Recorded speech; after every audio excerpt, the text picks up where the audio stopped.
Atenção para o top de 5 segundos.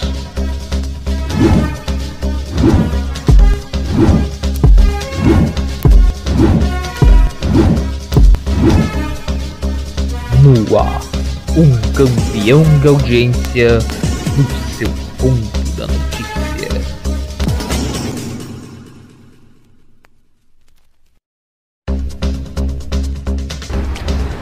Instabilidade política vira tema de reunião com governadores brasileiros que decidem tentar sabatinar o presidente Jair Bolsonaro e líderes de poderes como o Senado, Câmara dos Deputados e do Supremo Tribunal Federal.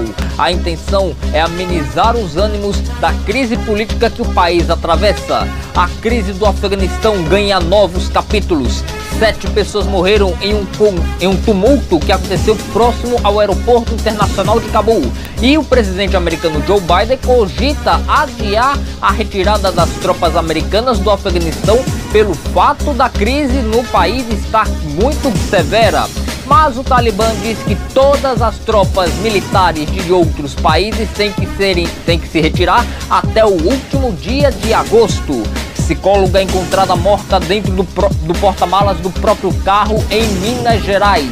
Um homem quase é atropelado por um trem no Recife. As imagens surpreendem. Obras na BR-101 causam transtornos no trânsito em frente à Universidade Federal de Pernambuco. O governador de São Paulo, João Dória Júnior, afastou o coronel da Polícia Militar que convocou militantes para invadir o Supremo Tribunal Federal em protestos antidemocráticos marcados para o dia 7 de setembro. Coronel reformado do Corpo de Bombeiros do Ceará faz a mesma convocação nas redes sociais. E ainda, os números da pandemia no Brasil.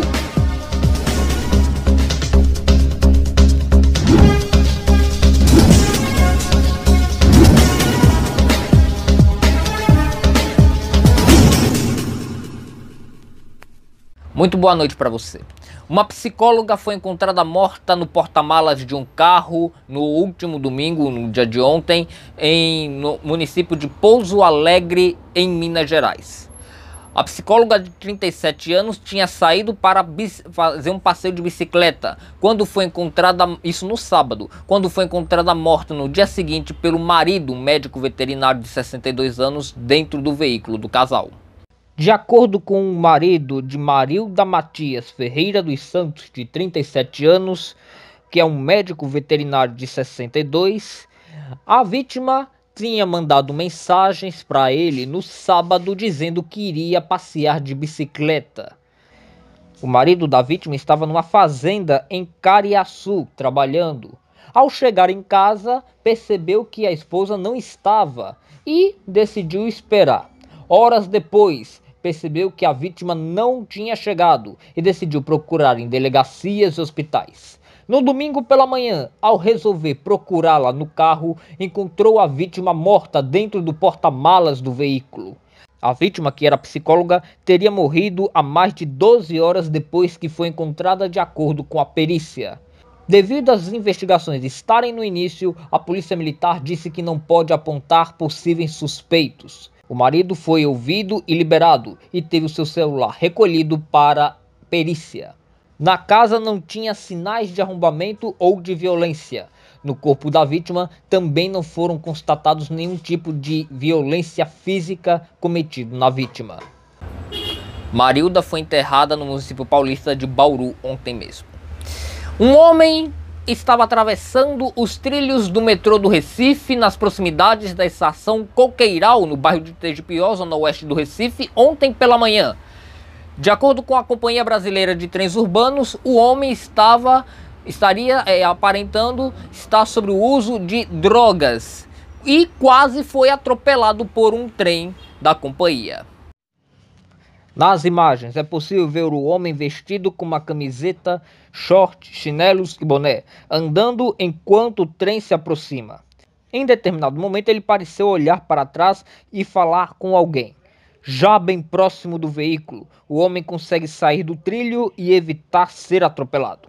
Segundo o registro das imagens, era por volta de 7 horas e 6 minutos da manhã de domingo. A CBTU disse em nota que o homem estava sob possível efeito de drogas e foi retirado do local pela polícia ferroviária, que registrou a ocorrência. Escapou fervendo. O Departamento Nacional de Estradas e Rodagens, DER, está fazendo uma obra de requalificação da BR-101 ali na altura da entrada da Universidade Federal de Pernambuco. O trânsito na região está sofrendo alterações e transtornos por conta da obra. A obra tem a intenção de requalificar o trecho da via que vai da entrada da Universidade Federal de Pernambuco até a Avenida Professor Luiz Freire, onde fica a Escola Técnica Federal do Estado de Pernambuco, o IFPE. Para quem quiser acessar o IFPE, é preciso entrar na avenida que fica do lado do Hospital das Clínicas. Quem quiser seguir pela via sentido Ceasa, é preciso subir a ponte da Universidade Federal de Pernambuco, que fica na frente da entrada da UFPE. Algumas linhas de ônibus tiveram que ter os seus itinerários alterados. Então você tem que ficar de olho no itinerário do seu ônibus para você não perder a sua parada nem seu horário de chegada ao seu destino. Hoje, um ônibus que circula ali naquela região voltou a funcionar depois de mais de 1 ano e meio parado, com as atividades paradas. A linha Casa Amarela CDU voltou a rodar hoje com 4 ônibus compondo a linha. Os intervalos do veículo, da linha, demoram entre 30 a 50 minutos de um ônibus para o outro. A rota do Casa Amarela CDU costumava passar ali pelo Hospital das Clínicas, entrar na UFPE, passar, fazer o contorno pela cidade universitária, passando pelo Instituto Federal de Pernambuco, o IFPE. Por conta dessa obra, o ônibus está saindo da Avenida General Polidoro, no bairro da Várzea, está entrando sentido Cemitério da Várzea, chega na Praça da Várzea, vai para o Instituto Ricardo Brenan, né, e depois faz o contorno para chegar ali, né, na avenida que vai dar em frente ao CTG e Cefiche pertencentes à Universidade Federal de Pernambuco para fazer o seu retorno. De acordo com o Grande Recife Consórcio de Transportes, além dessa obra que está acontecendo na BR-101, a mudança também vale por conta da pandemia do novo coronavírus, que não está tendo expediente na Universidade Federal de Pernambuco e nem no IFPE, de acordo com o Grande Recife. Nós tentamos entrar em contato com o Consórcio Recife, pertencente à empresa Transcol, que administra a linha Casa Amarela CDU, mas não conseguimos retorno. A linha Casa Amarela CDU também alterou de nome, agora chama-se Casa Amarela CDU, Avenida Caxangá. Bom, a seguir você vai ver a instabilidade política do Brasil vir a pauta de reunião do Fórum Nacional de Governadores, que decidem se reunir com o presidente Jair Bolsonaro e com líderes dos poderes da Câmara dos Deputados, Senado Federal e do Supremo Tribunal Federal para minimizar a crise, para evitar a saída de investidores do país. E você vai ver também as informações da crise do Afeganistão, que só se agrava. O Talibã determina até o dia 31 de agosto a retirada imediata de tropas estrangeiras do território afegão. Enquanto isso, o tumulto continua sendo registrado no aeroporto internacional de Cabul. 7 pessoas morreram em um tumulto que aconteceu ontem. A gente volta já.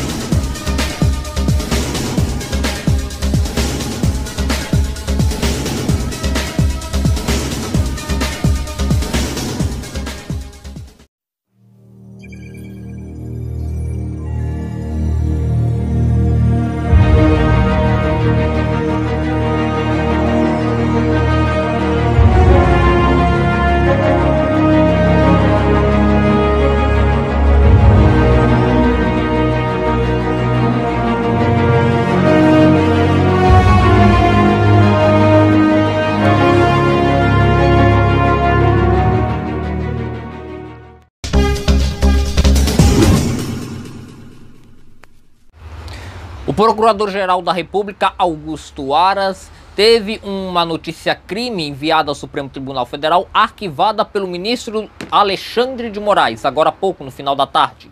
De acordo com Alexandre de Moraes, a notícia-crime que acusava Augusto Aras de prevaricação não teria indícios mínimos do crime, do ato de prevaricação para indiciar Augusto Aras. O crime de prevaricação ele foi colocado contra Augusto Aras nessa notícia crime pelo fato do Procurador-Geral da República não ter defendido o Supremo Tribunal Federal e outras instituições democráticas contra ataques partidos do presidente Jair Bolsonaro e de seus apoiadores. O ministro Alexandre de Moraes disse que isso não é um requisito que possa incriminar Augusto Aras, que estaria apto a ser reconduzido à Procuradoria-Geral da República para um segundo mandato. Amanhã, Augusto Aras deverá ser sabatinado pelos senadores amanhã para ver se ele estaria apto ou não a voltar a continuar como Procurador-Geral da República. Hoje, governadores de 24 estados e mais do Distrito Federal se reuniram no Fórum Nacional de Governadores. E a pauta não poderia ser outra a não ser a instabilidade política que o Brasil vem passando. Na reunião foram definidas que os governadores deverão se reunir com o presidente Jair Bolsonaro e com líderes de outros poderes institucionais, como Câmara dos Deputados, Senado Federal e também ao Supremo Tribunal Federal. O encontro entre 25 governadores brasileiros aconteceu nesta segunda-feira. 24 governadores, mais o governador do Distrito Federal, Ibanez Rocha, se reuniram e decidiram marcar um encontro com o presidente Jair Bolsonaro para que ele seja sabatinado pelos governadores na tentativa de diminuir a instabilidade política vivida hoje no país. Além de Bolsonaro, os líderes do Congresso Nacional, como Câmara e Senado, e da Suprema Corte Brasileira, o STF, também deverão receber cartas para marcações de encontro entre os governadores e tais líderes dos poderes, justamente para tentar minimizar a instabilidade política que hoje vive o Brasil. Na última sexta-feira, a Polícia Federal deflagrou uma operação que investiga a incitação a atos violentos e ameaçadores contra a democracia marcados para o dia 7 de setembro, dia da independência do Brasil. Horas depois, o presidente Jair Bolsonaro enviou ao Senado Federal um pedido de abertura de processo de impeachment contra o ministro do STF, Alexandre de Moraes, ministro relator do inquérito das fake news, que investiga pessoas ligadas a Bolsonaro de divulgarem notícias falsas contra a democracia e contra a Suprema Corte do Brasil, além de incitar ações violentas contra os poderes. Após a reunião, o coordenador do Fórum Nacional de Governadores e governador do Piauí, Wellington Dias, afirmou que os governadores defenderam uma posição única na defesa da democracia, do respeito à Constituição e à lei. Com isso, segundo o coordenador e governador piauiense, a ideia é evitar que os investidores deixem o país. O governador do Distrito Federal, Ibanez Rocha, afirma que espera que Bolsonaro consiga receber todos os governadores. 2 governadores faltaram à reunião: Mauro Carlesse, do PSL, governador de Tocantins, e Wilson Lima, do PSC, governador do Amazonas. À tarde, o presidente do Senado, Rodrigo Pacheco, falou que não há previsão de analisar o pedido de abertura de processo de impeachment imposto pelo presidente Jair Bolsonaro contra o ministro do STF, Alexandre de Moraes. A decisão da presidência do Senado deve se levar em conta sempre o aspecto político, não há dúvida, das relações institucionais, mas sobretudo da técnica e do aspecto jurídico. Há uma lei federal que disciplina o impeachment no Brasil, que estabelece um rol taxativo de situações em que pode haver impeachment, e essa avaliação que será feita pela presidência do Senado Federal. É óbvio que iniciativas desse tipo dificultam as relações, acabam estabelecendo um retrocesso nessa nossa tônica e nesse nosso objetivo de manutenção e de restabelecimento do diálogo, mas já que aconteceu, cabe à presidência do Senado, então, decidir à luz do que a lei e a Constituição determinam, e é isso que eu farei como presidente do Senado. Tem alguma previsão para a avaliação desse? Não há ainda previsão, não é? Há outros pedidos também de impeachment de ministros do Supremo Tribunal Federal que estão no Senado Federal. Essa é uma avaliação que eu farei junto à Advocacia Geral do Senado, que emitirá pareceres relativamente a esses pedidos e a decisão será tomada oportunamente. O governador de São Paulo, João Dória Júnior, afastou hoje por indisciplina um coronel da Polícia Militar do Estado de São Paulo após o coronel infringir uma diretriz da corporação, se posicionar e atuar político-partidariamente nas redes sociais, incitando militantes pró-Jair Bolsonaro a realizarem uma manifestação no dia 7 de setembro contra o Supremo Tribunal Federal e contra outras instituições democráticas. Nas publicações, o coronel chegou a incitar a população a invadir a Suprema Corte brasileira. Alexander Lacerda foi afastado pelo governador de São Paulo, João Dória Júnior, do PSDB, após divulgar publicações nas redes sociais contra o STF. De acordo com o jornal O Estado de São Paulo, Alexander convocou militantes e atacou o Supremo Tribunal Federal. O motivo do afastamento foi indisciplina, já que integrantes da corporação da Polícia Militar do Estado de São Paulo não podem divulgar suas posições político-partidárias e nem realizar atos, sejam físicos ou pelas redes sociais. Se lascou. E hoje o portal Poder 360 divulgou um vídeo onde um comandante reformado do Corpo de Bombeiros do Ceará fazia o mesmo tipo de incitação à população a cometer atos antidemocráticos no dia 7 de setembro. O Coronel Azim quer, neste momento, falar a todos os patriotas que estarão em Brasília, ao nosso grande artista Sérgio Reis, a todos os caminhoneiros, a todos do agronegócio e a todos que estarão em Brasília para o dia 7 de setembro. Eu vou levar logo um papo reto a respeito da minha pretensão para as ações que lá teremos que fazer, as atitudes que tomaremos. Eu quero dizer a vocês que ninguém pode ir a Brasília simplesmente para passear, balançar bandeirinhas e tampouco ficarmos somente acampados.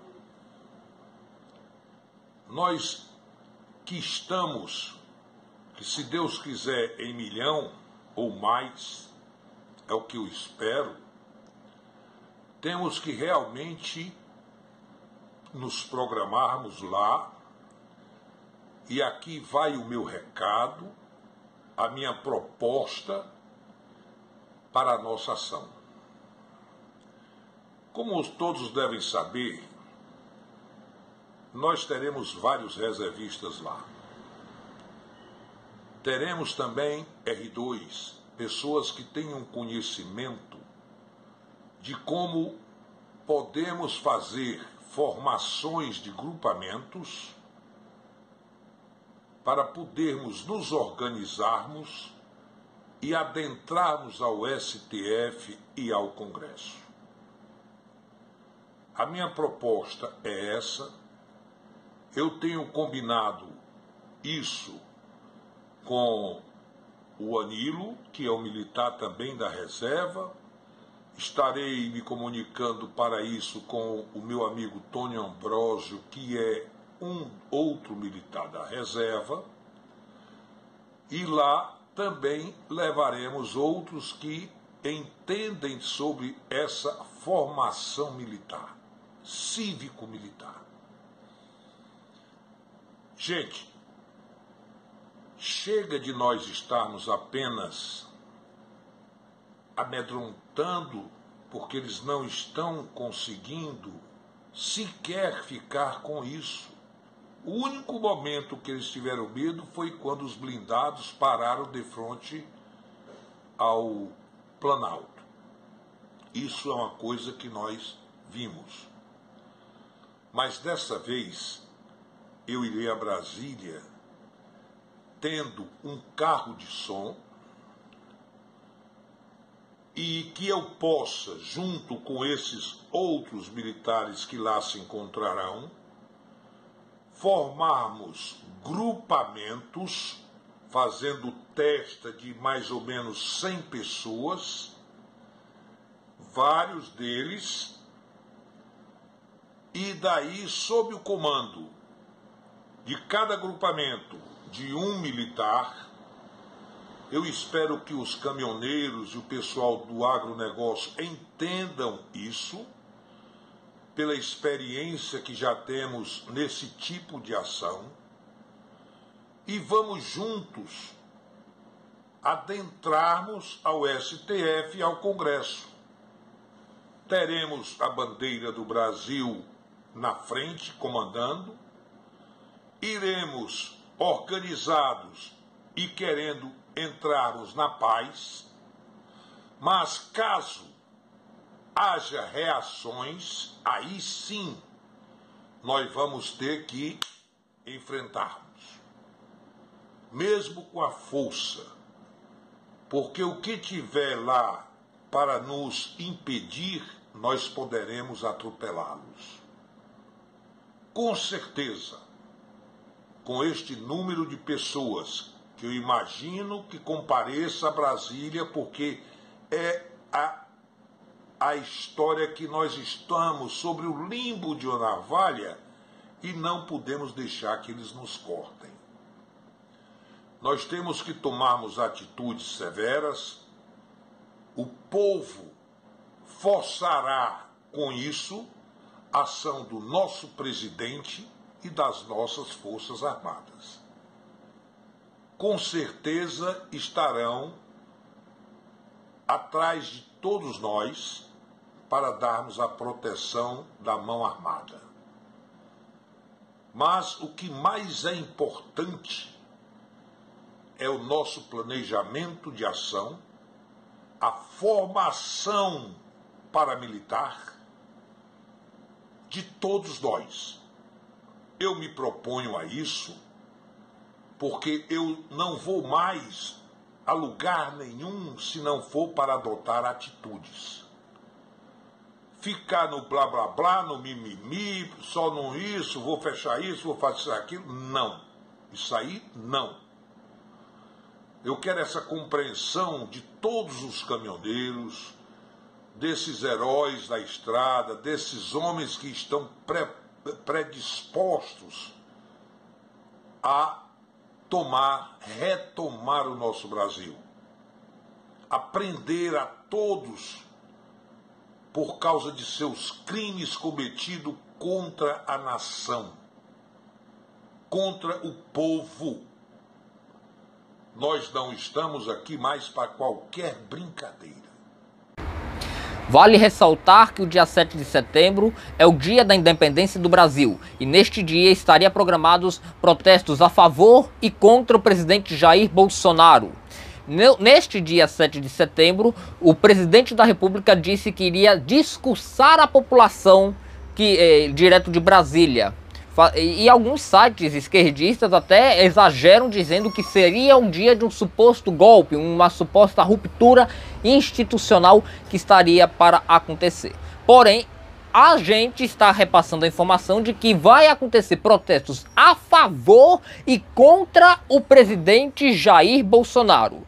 Até agora, não haveria indícios de uma ruptura institucional acontecer no dia da independência do Brasil da coroa portuguesa em 1822. Por sinal, o dia 7 de setembro deste ano marca os 199 anos da independência brasileira da coroa portuguesa. Um parque estadual de São Paulo está com mais de 60% tomado pelo fogo por um incêndio devastador que atinge a região e que está provocando chuva de fuligem, que é aqueles respingos da fumaça preta de um incêndio na cidade de São Paulo. De acordo com a prefeitura, o fogo teria começado após a queda de um balão. O tempo seco e o calor favoreceram a propagação das chamas. Os bombeiros receberam 2.360 chamados para o incêndio numa vegetação na região metropolitana de São Paulo que começou neste final de semana. O Parque Estadual do Juqueri, em Franco da Rocha, na região metropolitana da capital paulista, teria começado por volta das 9 da manhã de ontem. Não é a primeira vez que um balão caiu na região e destruiu o local. Em 2017, cerca de 200 hectares, 10% do parque, foram consumidos pelas chamas por conta justamente da queda de um balão. Este é apenas um dos grandes incêndios que os bombeiros brasileiros estão tendo que controlar neste momento em território nacional. Outros biomas, como o Pantanal, também estão registrando focos de incêndio na região centro-oeste brasileira. A seguir, você vai ver o noticiário internacional. O Afeganistão entra em dia tenso mais uma vez. 7 pessoas morreram em um tumulto próximo ao aeroporto internacional de Cabul. E o Talibã decreta até o fim do mês para que as tropas estrangeiras deixem o país. Mas os Estados Unidos prevêem adiar a retirada de suas tropas por conta da crise no país. E ainda, você vai ver os números da pandemia no Brasil. A gente volta já.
A crise do Afeganistão ganha novos capítulos a cada dia. Ontem, 7 pessoas morreram por conta de um tumulto que aconteceu próximo ao aeroporto internacional de Cabul.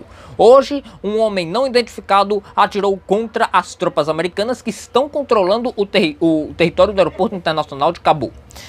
As tropas do Talibã estão cercando a província da uma província que fica na cordilheira Hindu Kush, no norte do país. Única região que não está controlada pelo Talibã no Afeganistão. O Talibã disse hoje que as tropas estrangeiras que ainda seguem presentes no Afeganistão têm até o último dia do mês para se retirarem por completo. Porém, os Estados Unidos cogitam adiar a sua retirada por conta justamente da crise que assola o povo afegão. Os talibãs seguem radicalizando a vida dos afegãos. Neste fim de semana, o Talibã anunciou a condenação à morte de um afegão que ajudou os Estados Unidos na guerra que começou em 2001, na caça ao terrorista Osama Bin Laden. Também no fim de semana, um parente de um jornalista alemão teria sido morto pelo grupo extremista. O jornalista faz críticas ao regime. E a Alemanha é histórica aliada dos Estados Unidos em assuntos internacionais, inclusive na guerra contra o Talibã. Neste domingo, um tumulto próximo ao aeroporto internacional de Cabul resultou na morte de 7 pessoas. Um homem, ainda não identificado, atirou contra as tropas americanas presentes no aeroporto internacional de Cabul. O desespero só cresce. Vários afegãos tentam fugir desesperados do país. O presidente americano Joe Biden disse que está fazendo uma força-tarefa para tirar civis americanos e afegãos que queiram deixar o país em diversos voos para os Estados Unidos. Nesta segunda-feira, o Talibã emitiu um ultimato para que todas as tropas estrangeiras deixem o país de uma vez por todas até 31 de agosto. Os Estados Unidos prevêem ter que postergar um pouco mais a sua saída, já que a saída de seus militares, uma vez que a situação no aeroporto de Cabul é insustentável. A cúpula do G7 deverá se reunir nesta terça-feira para discutir a crise que vive o Afeganistão por conta da volta do Talibã ao poder do país. O Conselho Nacional de Secretarias de Saúde do Brasil, dos Estados brasileiros, divulgou agora há pouco os números da pandemia no Brasil. Nas últimas 24 horas, de acordo com o Conselho, que tem convênio com a CNN Brasil, o Brasil registrou 321 mortes provocadas pela Covid e a média móvel agora ficou em 765 casos por dia, numa média aí de 15 dias. Ou seja, a tendência agora é de queda no número de mortes por Covid. No mesmo período, 13.103 novos casos de Covid foram notificados em todo o país. Bom, no total agora temos 574.848 óbitos por conta da Covid e 20.583.994 diagnósticos positivos de Covid-19 em território brasileiro. Nos finais de semana, os números tendem a ficarem menores por conta dos trabalhos das secretarias de saúde dos estados fazerem a apuração em um ritmo mais lento, porém, especialistas acreditam que estes números estão em queda significativa por conta do avanço da vacinação, principalmente em primeira dose no Brasil. O Expresso volta amanhã, se Deus quiser. Para você, uma ótima noite e excelente semana.